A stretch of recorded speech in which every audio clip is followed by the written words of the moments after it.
ठीक है, क्या पढ़ने वाले हैं आज हम?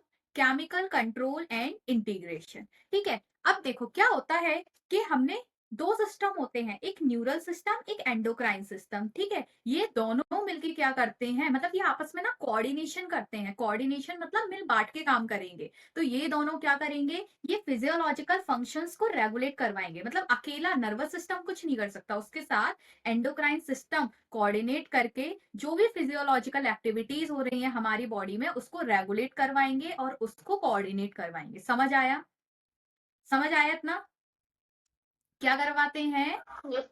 न्यूरल कंट्रोल मतलब neural system and endocrine system मिलके क्या करवाएगा, जो भी फिजियोलॉजिकल एक्टिविटीज हो रही है हमारी बॉडी में उनको कोऑर्डिनेट करवाएगा और उनको कंट्रोल करवाएगा, रेगुलेट करवाएगा। ठीक है, अब क्या होता है, अगर हम न्यूरल सिस्टम की बात करें तो जो न्यूरल सिस्टम होता है वो कैसा होता है, फास्ट होता है। मतलब तुरंत के तुरंत सिग्नल पहुंचा रहा है, फास्ट होता है। उसके साथ साथ वो एग्जैक्ट होता है कि जहां पे सिग्नल पहुंचाना है एग्जैक्ट वहीं पे ही सिग्नल पहुंचाएगा, है ना? ऐसे ही होता है एग्जैक्ट। उसके साथ साथ क्या होता है, शॉर्ट लिव्ड होता है, मतलब केवल थोड़ी सी टाइम पीरियड के लिए होता है। तो क्या क्या नर्वस सिस्टम कैसे करवाएगा, एक तो शॉर्ट लिव्ड होगा मतलब थोड़े पीरियड के लिए होगा, दूसरा फास्ट होगा बहुत जल्दी सिग्नल पहुंचाएगा, तीसरी चीज कैसा होगा, एग्जैक्ट होगा, मतलब एग्जैक्ट जहां पे सिग्नल पहुंचाना है वहीं पे पहुंचेंगे। बट एंडोक्राइन सिस्टम में क्या होता है, एंडोक्राइन सिस्टम नर्वस सिस्टम के अकॉर्डिंग थोड़ा सा स्लो काम करता है।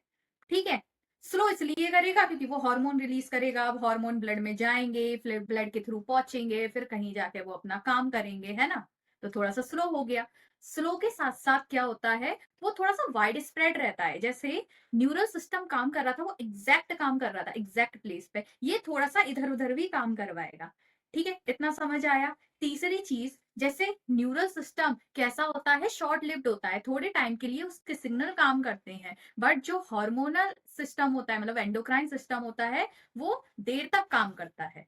तो समझ आया? तो हम लिख लेते हैं, सबसे पहले तो हम चैप्टर का नाम डाल लेते हैं, that is chemical control and integration. ये इंटीग्रेशन मैथ वाला इंटीग्रेशन नहीं है, इंटीग्रेशन डिफरेंशिएशन मैथ में भी आ जाता है ना। ठीक है, समझ आया इतना? तो एक तरफ लिख लेते हैं न्यूरल सिस्टम, एक तरफ लिख लेते हैं एंडोक्राइन सिस्टम। समझ आया? अब अभी अभी मैंने बताया तो मुझे बताते जाओ मैंने क्या बताया। न्यूरल सिस्टम कैसा करवाते हैं, फास्ट रेस्पॉन्स होता है उनका। दूसरी चीज कैसा होता है, एग्जैक्ट होता है। तीसरा कैसा होता है, शॉर्ट लिव्ड। बट जो एंडोक्राइन होता है वो थोड़ा सा स्लो काम करता है। ठीक है, उसी के साथ साथ न्यूरल सिस्टम एग्जैक्ट उसी प्लेस पे काम कर रहा था, ये थोड़ा सा वाइड स्प्रेड रहता है। आधा ही दिख रहा है, दिख रहा है? आगे बढ़ू? ठीक है, तो मैंने क्या बताया था, ये कैसा होता है, वाइड स्प्रेड होता है। उसके साथ साथ ये कैसा होता है, लॉन्ग लास्टिंग होता है। समझ आया इतना? इतने में कोई दिक्कत? मैं समझ आया पर आप दो दिख रहे, ऐसा क्यों? एक साइड में एक कॉर्नर में। अच्छा ऐसा है क्या, कोई बात नहीं, चलो आगे बढ़े। अब आ जाते हैं एंडोक्राइन ग्लैंड पे। क्या होते हैं एंडोक्राइन ग्लैंड? टिश्यू चैप्टर में मैंने पढ़ाया है, बताओ कौन बता रहा है मुझे, एंडोक्राइन ग्लैंड्स क्या होते हैं? डकलेस रहते हैं, ठीक है। कौन मुझे बताएगा एक्सोक्राइन ग्लैंड और एंडोक्राइन ग्लैंड में डिफरेंसेस? एक्सोक्राइन में डक होती है, एंडो में डक नहीं होती। हाँ, और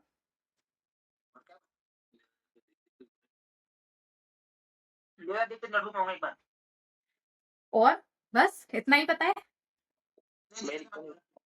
एंडोक्राइन ग्लैंड्स क्या होते हैं, एंडोक्राइन ग्लैंड्स वो ग्लैंड होते हैं जो कैसे होते हैं, डकलेस होते हैं। तो इनमें क्या होती है, डक्ट नहीं होती है। जब डक्ट नहीं होती है तो वो जो अपना सिक्रीशन है वो कहाँ पे भेज देंगे, ब्लड में भेज देंगे। ठीक है, अब इस डक्ट के थ्रू सिक्रीट क्या कर रहे हैं, तो ये सिक्रीट कर रहे हैं एक, क्या सिक्रीट करते हैं, हार्मोन सिक्रीट करते हैं। क्या सिक्रीट करते हैं, हार्मोन। समझ आया, समझ आया, क्या सिक्रीट करते हैं, हार्मोन। अब देखो डेफिनेशन दी गई थी हार्मोन की, एक है क्लासिकल डेफिनेशन की, पहले के जो साइंटिस्ट थे उन्होंने एक डेफिनेशन दी थी, ठीक है। एक है मॉडर्न डेफिनेशन। तो सबसे पहले हम देख लेते हैं क्लासिकल डेफिनेशन, ठीक है, कि हार्मोन की क्लासिकल मतलब बहुत पहले जो एक डेफिनेशन दी गई थी वो क्या दी गई थी, तो वो डेफिनेशन ये थी, a chemical produced by endocrine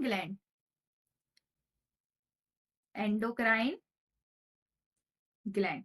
समझ आया, वो केमिकल जो एंडोक्राइन ग्लैंड प्रोड्यूस करते हैं एंड रिलीज इनटू ब्लड, और किसमें भेज देते हैं, ब्लड में भेज देते हैं, एंड ट्रांसपोर्टेड टू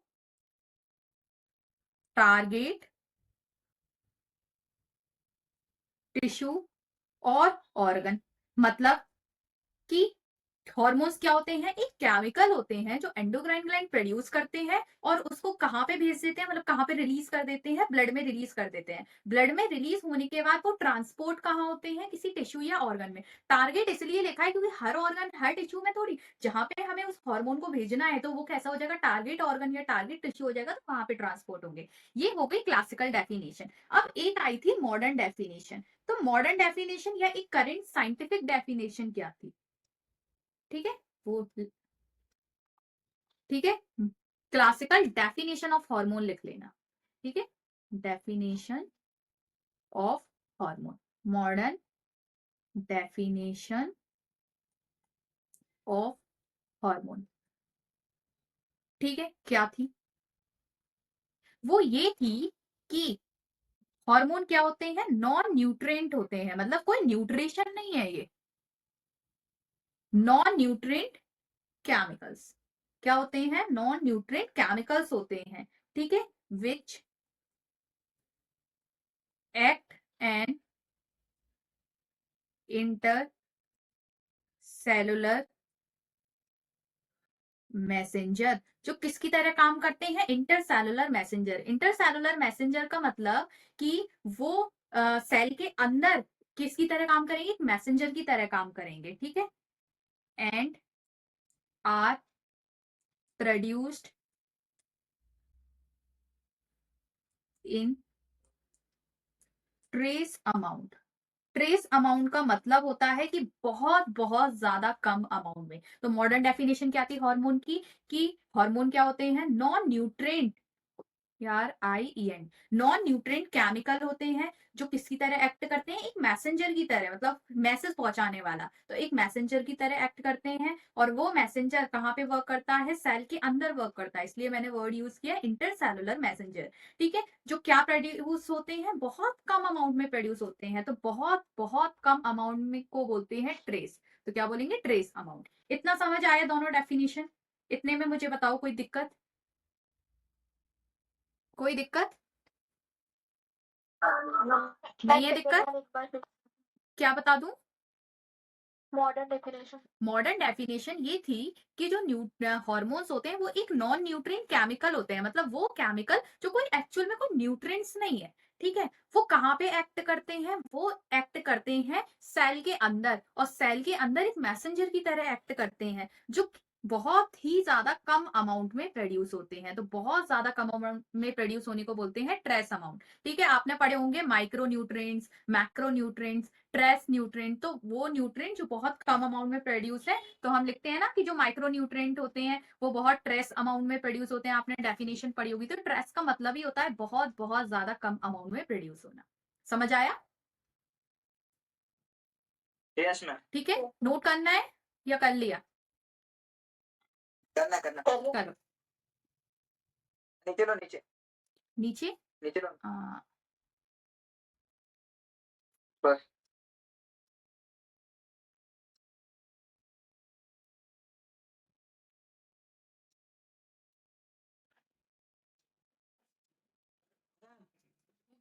अच्छा ईशान, मार्क्स कितने आए? ईशान, मार्क्स कितने आए? मार्क्स कितने आए? कम है मैम, कितने कम? नहीं किया टोटल अभी तक। करके मुझे बताना। अब हम आते हैं टाइप्स ऑफ हॉर्मोन्स पे, कि एक्चुअल में हॉर्मोन्स कितने टाइप्स के होते हैं। ठीक है, तो हम क्या पढ़ने वाले हैं? Types of hormones. Types of hormones. Hormones actual में टू टाइप्स के होते हैं, that is water soluble hormones. जैसे हम विटामिन पढ़ते हैं ना, water soluble vitamin, lipid soluble vitamin, वैसे ही वाटर सॉल्यूबल हार्मोन, ठीक है, और लिपिड सॉल्यूबल हार्मोन। समझ आया? तो दो टाइप हो गए, that is water soluble and lipid soluble. अब देखो वाटर सॉल्यूबल को भी ना फर्दर दो में डिवाइड किया गया है। पहला जो है जिसमें अमाइंस आ जाते हैं, कौन आ जाते हैं? अमाइंस आ जाते हैं, ठीक है। दूसरा जिसमें क्या आ जाते हैं? पेप्टाइड्स एंड प्रोटीन हॉर्मोन्स आ जाते हैं। मतलब वो हार्मोन जो पेप्टाइड या प्रोटीन से बने हैं, वो हार्मोन जो अमाइन से बने हैं, तो पेप्टाइड और प्रोटीन हॉर्मोन्स। ठीक है। अगर मैं लिपिड सॉल्यूबल की बात करूं तो इसमें भी दो आ जाते हैं। एक आ जाते हैं स्टेरॉयड हार्मोन, कि वो हार्मोन जो स्टेरॉयड इन नेचर होते हैं। दूसरे आ जाते हैं थायराइड हार्मोन। समझ आया? अब देखो, अच्छे से याद कर लेना, यहाँ से क्वेश्चन बहुत आते हैं। पता है क्वेश्चन क्या आएगा? सीधे सीधे आएगा, कोई हार्मोन दे दिया, अब आपसे पूछ लिया जाएगा कि ये कौन से टाइप का हार्मोन है, और टाइप में आपसे बस वाटर सॉल्यूबल या लिपिड सॉल्यूबल नहीं पूछेगा, आपसे पूछेगा कि ये अमाइन हार्मोन है, या ये पेप्टाइड या प्रोटीन हार्मोन है, या ये स्टेरॉयड हार्मोन है, या फिर थायराइड हार्मोन है। तो समझ आया क्या पूछेगा? तो इसलिए अच्छे से याद कर लेना। तो देखो अमाइन के अंदर क्या क्या आ जाते हैं? एपिनेफ्रिन आ जाता है, और नॉर एपिनेफ्रिन आ जाता है।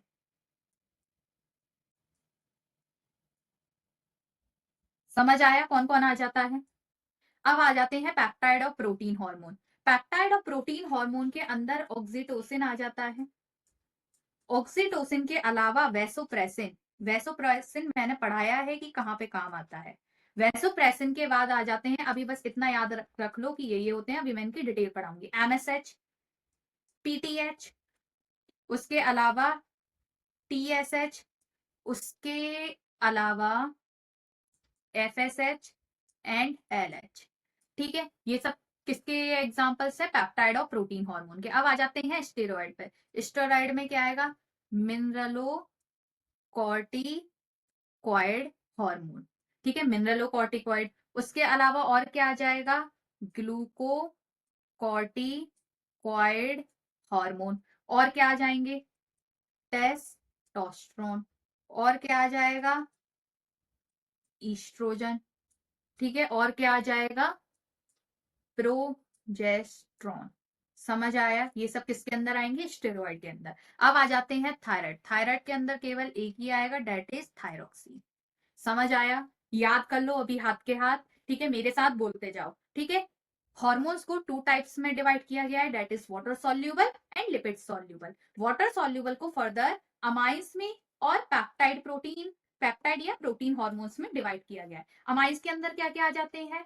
Epinephrine and nor epinephrine. समझ आया? पेप्टाइड एंड प्रोटीन हॉर्मोन्स के अंदर क्या क्या आ जाते हैं? Oxytocin, vasopressin, MSH, PTH, TSH, FSH and LH. याद हो गया इतना? याद हो गया? अब स्टेरॉइड, स्टेरॉइड के अंदर क्या क्या आ जाते हैं? Mineralocorticoid, glucocorticoid, testosterone, estrogen, progesterone. ठीक है, थायराइड के अंदर केवल एक ही आता है, डेट इज थायरोक्सिन। ठीक है, याद हो गया? Very very important. क्या है? बहुत बहुत इंपॉर्टेंट है। ठीक है, यहां से क्वेश्चन आते रहते हैं, आते रहते हैं बोला है, ऐसा नहीं बोला है कि एक बार आया दो बार आया है। ठीक है, आते रहते हैं, तो इसलिए अच्छे से याद कर।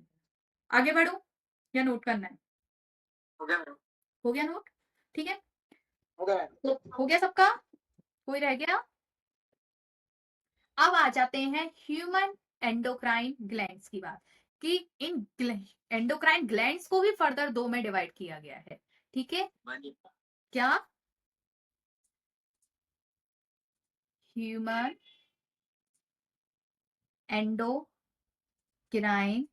इस चैप्टर में मैं ज्यादा एनसीईआरटी से बाहर नहीं जाऊंगी, ठीक है, क्योंकि इस चैप्टर से एनसीईआरटी से बाहर एक क्वेश्चन भी नहीं आता। मैं पूरा एनसीईआरटी का ही पढ़ाऊंगी, ठीक है।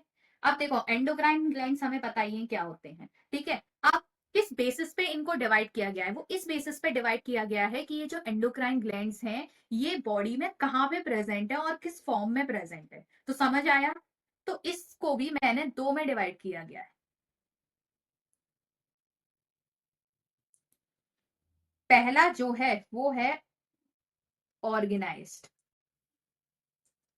ऑर्गेनाइज्ड एंडोक्राइन ग्लैंड, समझ आया। दूसरा जो है वो है नॉन ऑर्गेनाइज्ड एंडोक्राइन ग्लैंड, समझ आया इतना कि ह्यूमन एंडोक्राइन ग्लैंड को किस बेसिस पे डिवाइड किया गया है कि वो जो ग्लैंड्स हैं वो किस फॉर्म में प्रेजेंट है, ठीक है। किस फॉर्म में प्रेजेंट है इसलिए उनको organised endocrine gland and non organised endocrine gland में डिवाइड किया गया है। अगर मैं ऑर्गेनाइज्ड एंडोक्राइन ग्लैंड की बात करूं तो उस ऑर्गेनाइज्ड एंडोक्राइन ग्लैंड में कौन कौन आ जाएंगे, जैसे हाइपोथैलेमस। चलो मुझे एंडोक्राइन ग्लैंड के नाम बताते जाओ। हाइपोथैलेमस और पिट्यूटरी pituitary, और thyroid, thyroid. thymus, then thyroid, अरे भैया आराम आराम से बताओ, इतनी जल्दी थोड़ी लिख पाऊंगी। थाइमस और पाइनियल और parathyroid, pancreas, parathyroid, pancreas adrenal gland, और adrenal gland. adrenal testis, adrenal, testis and ovary. और कोई रह गया?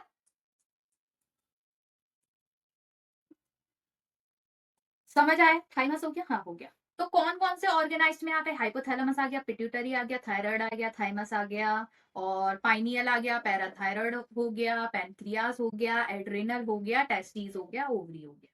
समझ आ गई बात? ये ऑर्गेनाइज में कौन कौन आएंगे। अब आते हैं नॉन ऑर्गेनाइज। नॉन ऑर्गेनाइज, ये ऑर्गेनाइज किस बेसिस पे डिवाइड किया था वो लिख देती हूँ। ये ऑर्गेनाइज इस बेसिस पे डिवाइड किया गया था कि ये किस फॉर्म में प्रेजेंट होते हैं, ये सीधे सीधे टिश्यू के फॉर्म में होते हैं। तो ये सारे क्या है, टिश्यू की फॉर्म में है ना। तो किस फॉर्म में होते हैं, क्लस्टर ऑफ टिश्यू की फॉर्म में होते हैं। बट जो नॉन ऑर्गेनाइज्ड होते हैं वो स्कैटर्ड सेल की फॉर्म में होते हैं कि एक सेल यहाँ है, एक सेल यहाँ है, एक सेल यहाँ है, एक सेल यहाँ है। तो स्कैटर्ड सेल्स की फॉर्म में होते हैं। इसके अंदर कौन कौन आ जाएंगे, इसके अंदर आ जाएगा जैसे हार्ट। हार्ट भी कुछ ना कुछ छोटा मोटा हार्मोन प्रोड्यूस करता है। जैसे किडनी, किडनी भी एक हार्मोन प्रोड्यूस करती है। मैंने कहाँ पे पढ़ा है, एक्सक्रीटरी सिस्टम में पढ़ा है। रेनिन प्रोड्यूस कर रही थी ना।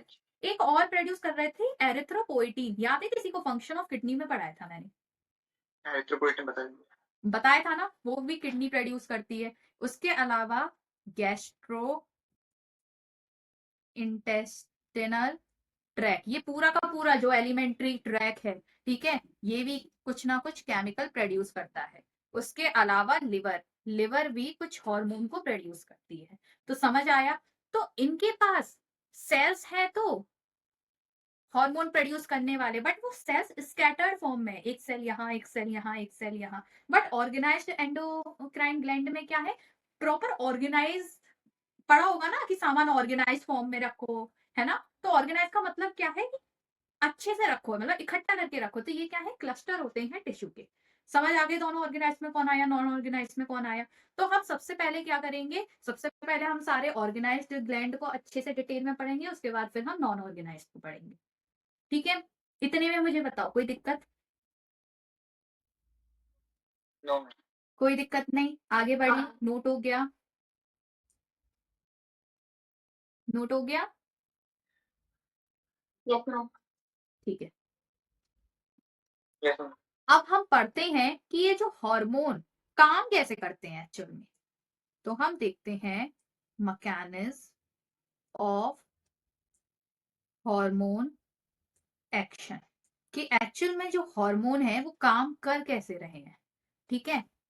अब देखो हाँ, ठीक है, कुछ कुछ चीजें सुन लो क्या होता है। हमने अभी पढ़ लिए थे water soluble hormones and lipid soluble hormone. तो ये दो जो वाटर सॉल्यूबल हार्मोन होते हैं ये अलग तरह से काम करते हैं, और जो लिपिड सॉल्यूबल हार्मोन होते हैं ये अलग तरह से काम करते हैं, बट दोनों में कुछ चीजें सिमिलर हैं। अब वो चीजें सिमिलर क्या है, देखो हार्मोन है, हार्मोन को हमें एक टारगेट ऑर्गन या टिश्यू तक पहुंचाना है, बट हमने हार्मोन वो तो ब्लड में डाल दिया था। अब ब्लड तो हर जगह जा रहा है ना, ऐसा थोड़ी है कि ब्लड केवल हाथ में जा रहा है, हाथ में भी केवल एक पार्ट में जा रहा है या बस पैर में जा रहा है, ब्लड तो पूरी बॉडी में जा रहा है।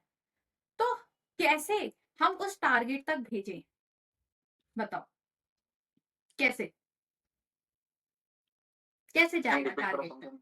देखो मैं ये बोल रही हूँ कि ब्लड है, ब्लड तो पूरी बॉडी में सर्कुलेट होता है ना, कोई स्पेसिफिक जगह तो सर्कुलेट होता नहीं है ब्लड। अब मुझे क्या करना है, हार्मोन को एक टारगेट टिश्यू या टारगेट ऑर्गन में पहुंचाना है, तो मैं कैसे पहुंचाऊंगी।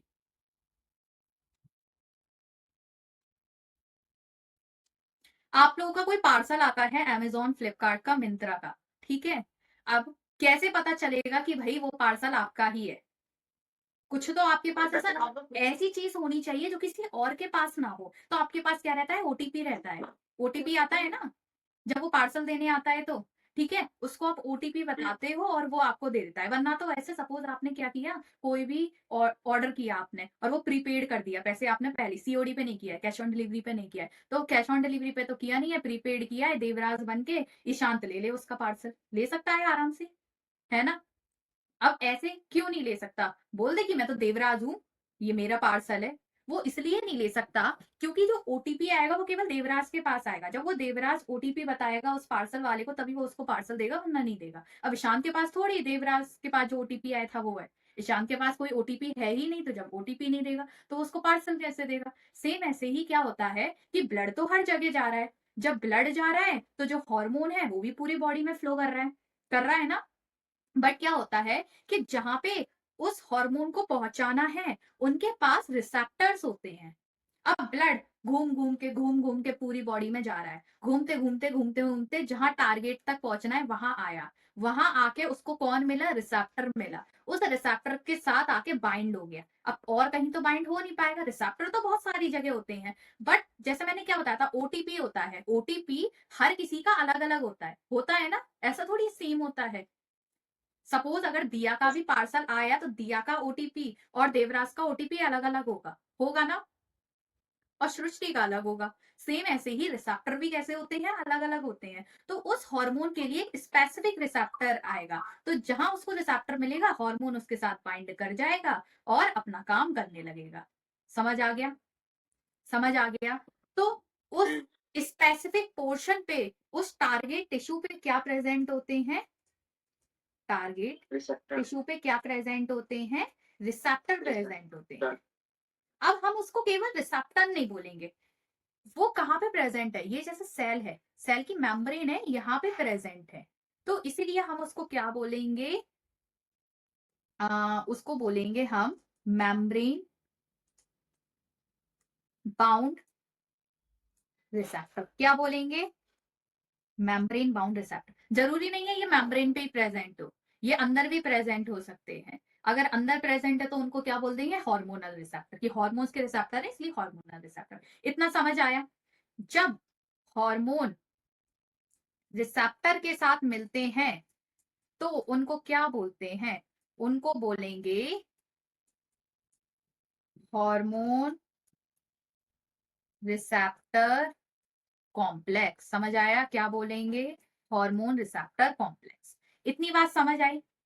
अब जैसे ही ये हार्मोन रिसेप्टर कॉम्प्लेक्स बना उसकी वजह से क्या आएंगे, ये मेटाबॉलिज्म करवाएंगे। मेटाबॉलिज्म बहुत बार पढ़ा चुकी हूँ, कोई बताएगा क्या होता है मेटाबॉलिज्म। केमिकल रिएक्शन, कोई भी केमिकल रिएक्शन, तो केमिकल रिएक्शंस करवाएंगे, उस मेटाबॉलिज्म की वजह से क्या होगा, कुछ कुछ फिजियोलॉजिकल चेंजेस आएंगे। समझ आया, समझ आया। क्या हुआ, हार्मोन था वो टारगेट टिश्यू पे रिसेप्टर प्रेजेंट थे, अगर मेम्ब्रेन पे रिसेप्टर प्रेजेंट थे उसको बोल रहे थे मेम्ब्रेन बाउंड रिसेप्टर, अगर अंदर प्रेजेंट है तो नॉर्मल हार्मोन रिसेप्टर। ठीक है, अब हार्मोन उस रिसेप्टर के साथ आके बाइंड किया, जब बाइंड किया तो पूरा क्या बन गया, एक हार्मोन रिसेप्टर कॉम्प्लेक्स बन गया। जैसे ही हार्मोन रिसेप्टर कॉम्प्लेक्स बना, उसने क्या किया, कुछ मेटाबॉलिक रिएक्शंस की। उन मेटाबॉलिक रिएक्शंस की वजह से क्या हुआ, कुछ ना कुछ फिजियोलॉजिकल चेंज आया। समझ आया इतनी बात?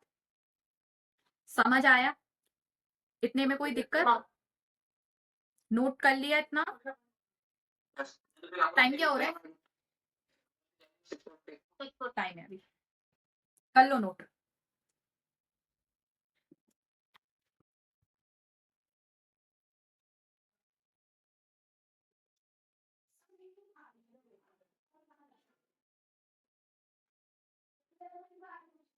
अब हम देखेंगे वाटर सॉल्यूबल हॉर्मोन्स में कैसे मैकेनिज्म होती है और लिपिड सॉल्यूबल में कैसे होती है। ठीक है,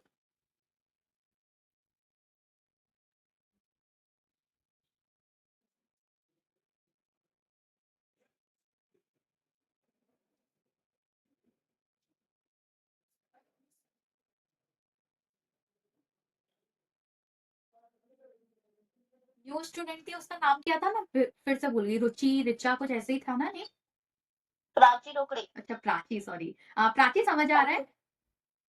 यस मैम। कोई दिक्कत? नहीं। ठीक है,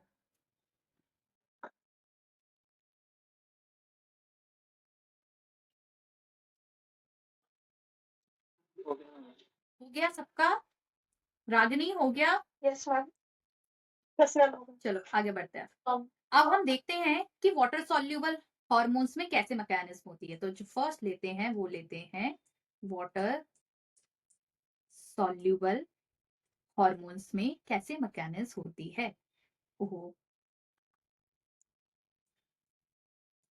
ठीक है। देखो वाटर सॉल्यूबल में क्या रहता है कि हमें पता है सेल की जो प्लाज्मा मेम्ब्रेन होती है वो किससे बनी होती है, वो बनी होती है लिपिड से।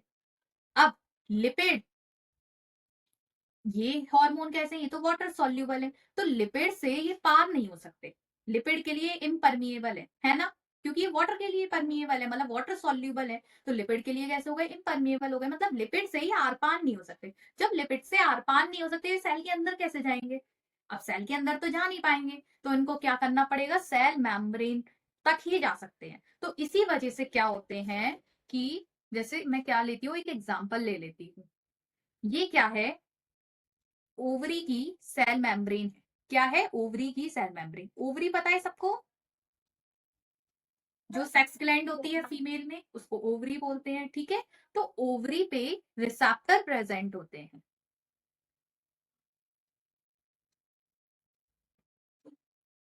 ठीक है, अब एक हार्मोन है, सपोज एक हार्मोन है, वो है एफएसएच। कौन सा हार्मोन है, एग्जाम्पल में ले लिया मैंने एफएसएच, फॉलिक्यूलर स्टिमुलेटिंग हार्मोन। अब ये एफएसएच, ये हार्मोन ब्लड से टुड़ुक टुड़ुक टुड़ुक टुड़ुक चलते चलते सेल तक आ गया, और सेल के पास आने के बाद ओवरी के सेल के पास आया, जो ओवरी की सेल, ठीक है, ओवरी के सेल के पास आया, तो उसकी सेल पे क्या मिला, उसको रिसेप्टर मिला। उस एफएसएच को पता चला कि मेरी तो बल्ले बल्ले हो गए, जहां मुझे एक्चुअल में पहुंचना था मैं वहां फाइनली पहुंच चुका। उसको कैसे पता चलेगा कि फाइनली वहां मैं पहुंच चुका, क्योंकि उसको क्या मिल गया, रिसेप्टर मिल गया वहां पे, और वो रिसेप्टर स्पेशली उसके लिए ही बना था। ठीक है, अब उस रिसेप्टर के साथ आके बाइंड कर जाएगा। ठीक है, ये क्या है, रिसेप्टर है, ये क्या है, रिसेप्टर है। जब रिसेप्टर के और ये क्या है, ओवेरियन मेम्ब्रेन। समझ आया? अब जब ये हार्मोन रिसेप्टर के साथ आके बाइंड किया तो क्या बन गया, एक हार्मोन रिसेप्टर कॉम्प्लेक्स बन गया। अब ये खुद तो अंदर आ नहीं सकता, तो ये क्या करेगा, ये रिसेप्टर के साथ मिलके बोलेगा कि भाई एक काम कर, मैं तो अंदर जा नहीं सकता, तो तू अंदर क्या कर, रेस्पॉन्स पहुंचा दे कि मैं आ चुका हूं और मेरी वजह से क्या होना है, कुछ चेंज आना है। तो ये रेस्पॉन्स पहुंचाएगा सेकेंडरी मैसेंजर को कि भाई मैं तो अंदर आ नहीं सकता, तू तो पहले से अंदर है, या फिर तू नहीं भी है तो तू तो अंदर जा सकता है, तो तू मेरा सिग्नल पहुंचा दे। तो वो किसको सिग्नल पहुंचाएगा, साइक्लिक एएमपी और कैल्शियम। समझ आया? तो यहाँ पे साइक्लिक एएमपी और कैल्शियम किसकी तरह फंक्शन करेंगे, सेकेंडरी मैसेंजर की तरह फंक्शन करेंगे। किसकी तरह फंक्शन करेंगे, सेकेंडरी मैसेंजर की तरह, क्योंकि फर्स्ट मैसेंजर तो वही हार्मोन ही था। ठीक है, अब इस साइक्लिक एएमपी और कैल्शियम की वजह से क्या हुआ, कुछ मेटाबॉलिक रिएक्शंस हुई। जब मेटाबॉलिक रिएक्शंस होंगी तो क्या आएगा, फिजियोलॉजिकल चेंज आएगा कुछ ना कुछ। समझ आया? अब इस केस में क्या फिजियोलॉजिकल चेंज आएगा कि जो ओवरी है उसकी ग्रोथ होने लगेगी। तो क्या फिजिकल चेंज आया, ग्रोथ ऑफ ओवरी। समझ आया कैसे ये वाटर सॉल्युबल हार्मोन काम किया। तो जो वाटर सॉल्युबल हार्मोन है वो सेल के अंदर नहीं जा सकता, तो उसके लिए रिसेप्टर सेल के मेम्ब्रेन पे प्रेजेंट होते हैं। तो ऐसे रिसेप्टर को क्या बोलते हैं, मेम्ब्रेन बाउंड रिसेप्टर, अभी मैंने बताया था। तो हार्मोन था वो क्या हुआ, रिसेप्टर के आके बाइंड हो गया। बाइंड होने के बाद उसने कॉम्प्लेक्स बनाया जिसको बोलेंगे हार्मोन रिसेप्टर कॉम्प्लेक्स। उस हार्मोन रिसेप्टर कॉम्प्लेक्स ने उस ओवेरियन मेम्ब्रेन के अंदर, उस सेल के अंदर रिस्पॉन्स भेजा। किसको, सेकेंडरी मैसेंजर को। यहाँ सेकेंडरी मैसेंजर का काम कर रहा है साइक्लिक एएमपी एंड कैल्शियम। उन साइक्लिक एएमपी और कैल्शियम ने क्या करवाया, मेटाबॉलिक रिएक्शंस करवाई। जब मेटाबॉलिक रिएक्शंस हुई तो क्या आया, फिजियोलॉजिकल चेंज आया। या इस केस में फिजियोलॉजिकल चेंज क्या था कि ओवरी की ग्रोथ होती। अगर कहीं और जाता तो कोई और फिजियोलॉजिकल चेंज लेके आता। तो समझ आ गई कि कैसे वाटर सॉल्युबल हार्मोन काम करते हैं। समझ आया? फिर से देखो, water soluble hormone, water soluble hormone cell membrane के अंदर नहीं जा सकते, क्योंकि जो सेल मेम्ब्रेन है वो लिपिड की बनी हुई है, और लिपिड के लिए वाटर वाली चीजें या वाटर सॉल्युबल वाली चीजें इम्परमिएबल होती है कि अंदर आ सके। तो इसीलिए उस सेल की मेम्ब्रेन पे ही रिसेप्टर्स प्रेजेंट होते हैं। तो सपोज हार्मोन आया, हार्मोन का एग्जांपल ले लिया मैंने एफएसएच, तो एफएसएच आया तो वो उस रिसेप्टर के साथ आके बाइंड हो गया। जब बाइंड हुआ तो उसने क्या बनाया, हार्मोन रिसेप्टर कॉम्प्लेक्स बनाया। इतना समझ आया? अब वो हार्मोन रिसेप्टर कॉम्प्लेक्स क्या करेगा, खुद तो अंदर आ नहीं सकता, तो अंदर क्या भेज देगा, रेस्पॉन्स भेज देगा, सिग्नल भेज देगा। किसको सिग्नल भेजेगा, सेकेंडरी मैसेंजर को, कि भाई मेरा काम तू करवा दे। तो सेकेंडरी मैसेंजर को सिग्नल भेजा। इस केस में सेकेंडरी मैसेंजर कौन है, साइक्लिक एएमपी और कैल्शियम। अब ये साइक्लिक एएमपी और कैल्शियम क्या करेंगे, कुछ कुछ मेटाबॉलिक रिएक्शंस करवाएंगे। उन मेटाबॉलिक रिएक्शंस की वजह से क्या आएगा, फिजियोलॉजिकल चेंज आएगा। इस केस में फिजियोलॉजिकल चेंज क्या था कि ओवरी की ग्रोथ होने लगेगी। समझ आ गया या अभी भी नहीं आया, फिर से समझा। बाकी सबको आया? अगर नहीं आया हो तो वापस से समझा दो। आ गया ना? ठीक है। अब नेक्स्ट है लिपिड सॉल्युबल हार्मोन। नोट करना है किसी को? यस मैम, ठीक कर लिया मैम। अच्छा कर लिया, जिसने नहीं किया वो नोट कर लो।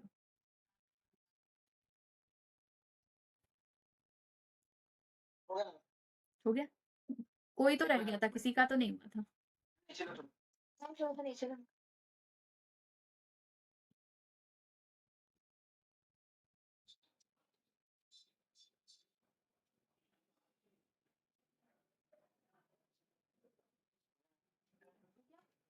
नेक्स्ट किस पे आते हैं, लिपिड सॉल्युबल हार्मोन्स।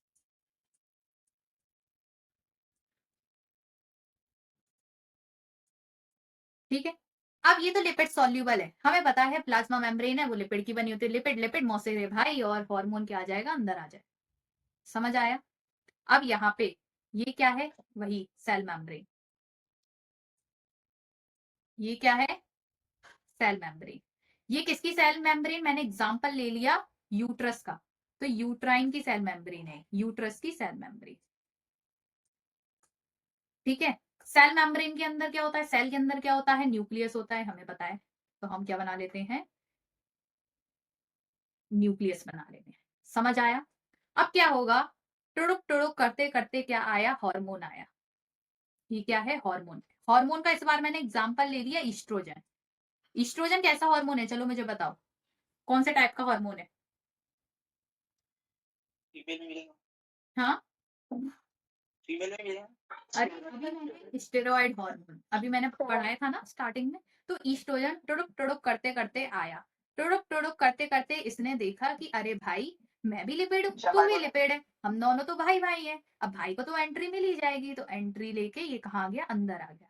अंदर आते आते ये अंदर न्यूक्लियस तक आ गया। ये क्या है? न्यूक्लियस है। न्यूक्लियस के अंदर क्या मिला इसको? रिसेप्टर मिला। कौन मिला? रिसेप्टर। तब इसको पता चला कि चलो फाइनली मैं सही जगह आ चुका हूं। तो क्या हुआ? इस रिसेप्टर के साथ आके ये बाइंड हो गया। हमें पता है कि न्यूक्लियस के अंदर क्या होता है? जेनेटिक मटेरियल हो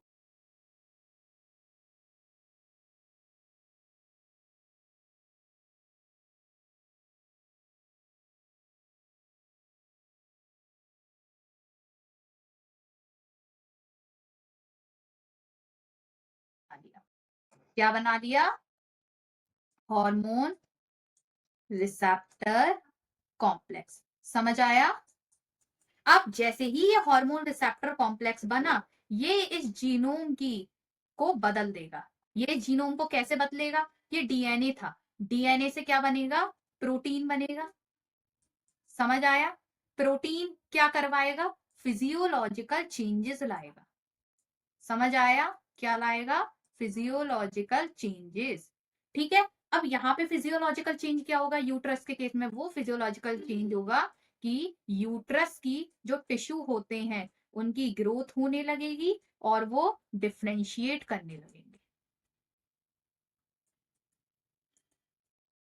ठीक है। एक बार मैं फिर से बता देती हूँ, लिपिड सॉल्युबल हार्मोन कैसे काम करते हैं। जैसे वाटर सॉल्युबल हार्मोन थे, वो सेल के अंदर नहीं आ सकते थे, इसीलिए सेल की मेम्ब्रेन पे ही रिसेप्टर प्रेजेंट था, तो उन्हें उसी के साथ बाउंड करने पड़ते थे। बट लिपिड सॉल्युबल हार्मोन के साथ क्या होता है कि ये पहले से ही लिपिड है, और हमें पता है सेल मेम्ब्रेन भी किसकी बनी होती है? लिपिड की बनी होती है। तो ये हार्मोन पूरा सेल के अंदर तक आ जाता है। अंदर तक आते आते ही न्यूक्लियस के अंदर घुस जाता है। न्यूक्लियस के जब अंदर जाता है तो उसको वहां पे क्या मिलता है? रिसेप्टर मिलता है। तो वो हार्मोन क्या करता है? रिसेप्टर के साथ आके बाउंड कर जाता है। जब बाइंड करता है तो वो क्या बनाता है? हार्मोन रिसेप्टर कॉम्प्लेक्स बनाता है। समझ आ गया? जैसे ही हार्मोन रिसेप्टर कॉम्प्लेक्स बना, उसने क्या कराया? इस डीएनए में चेंज करवाया।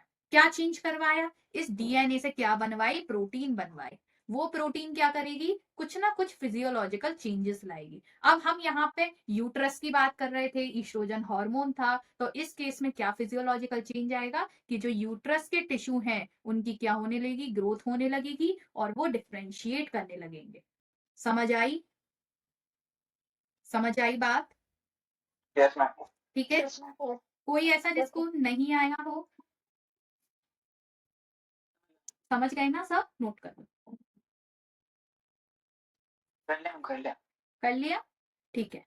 Yes, ma'am. तो आज हम यही खत्म करते हैं। कल देखो हम क्या क्या पढ़ने वाले हैं। तो कल हम पढ़ने वाले हैं, हमने ना छोटे छोटे और भी बेसिस पे हॉर्मोन्स को डिवाइड किया था, तो हम थोड़ा बहुत वो देख लेंगे। उसके बाद मेन हम शुरू करेंगे जो ऑर्गेनाइज्ड एंडोक्राइन ग्लैंड्स होते हैं ना, जैसे हाइपोथैलेमस, पिट्यूटरी, तो ये सबको हम डिटेल में पढ़ेंगे। समझ आया? तो कल हमारा टारगेट रहेगा कि जो छोटे मोटे और पॉइंट्स रह गए हैं इसमें कि इन बेसिस पे हॉर्मोन्स को डिवाइड किया गया है, तो हम वो सब कवर कर लेंगे। और मेन आएंगे कल हम हाइपोथैलेमस पे। हाइपोथैलेमस को क्या बोलते हैं? Master of master. Master of master gland. ठीक है।